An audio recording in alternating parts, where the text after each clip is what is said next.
Boris Johnson has tonight sent 2 offshore patrol vessels to Jersey after the French government threatened to cut off electricity in a row over post-Brexit fishing rights.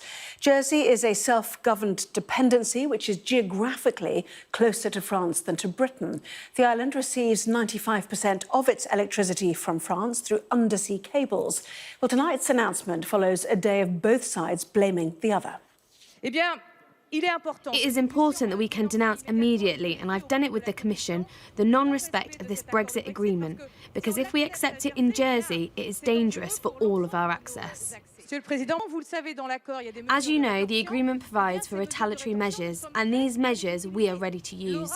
Europe, France has means. They are inscribed in the agreement. As far as Jersey is concerned, I'll remind you of electricity transportation via undersea cable.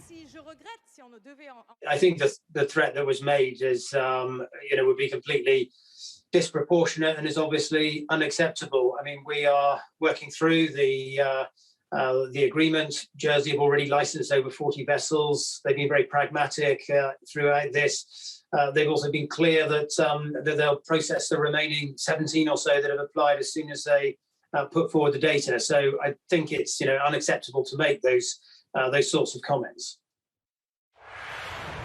Well, Sky's political correspondent Kate McCann joins us now. Is this sounding serious, Kate? It is quite serious. There are those 2 vessels sent by the UK government to monitor the situation, but clearly the threat from France, the possible blockade, which is due to start tomorrow, that's why the timing of this tonight is so crucial from the UK side, is significant here. There is a sense, speaking to people behind the scenes in Downing Street, that actually the UK government has tried repeatedly to engage with the French diplomatically on this issue, but that hasn't so far been possible. That offer still stands.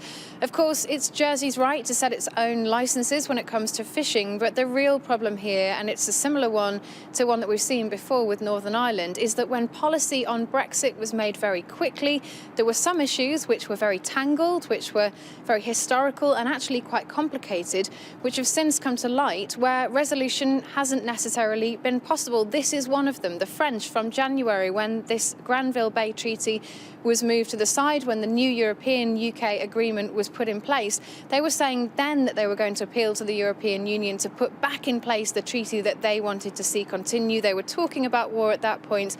Clearly, over the last couple of months, this issue has ramped up, and now we are at a point where the UK government sees the only option, having tried repeatedly for a diplomatic route, is to send those 2 vessels. Important to say they are monitoring the situation. There's nothing active involved tonight, but clearly an escalation and not one that the UK side would want to see.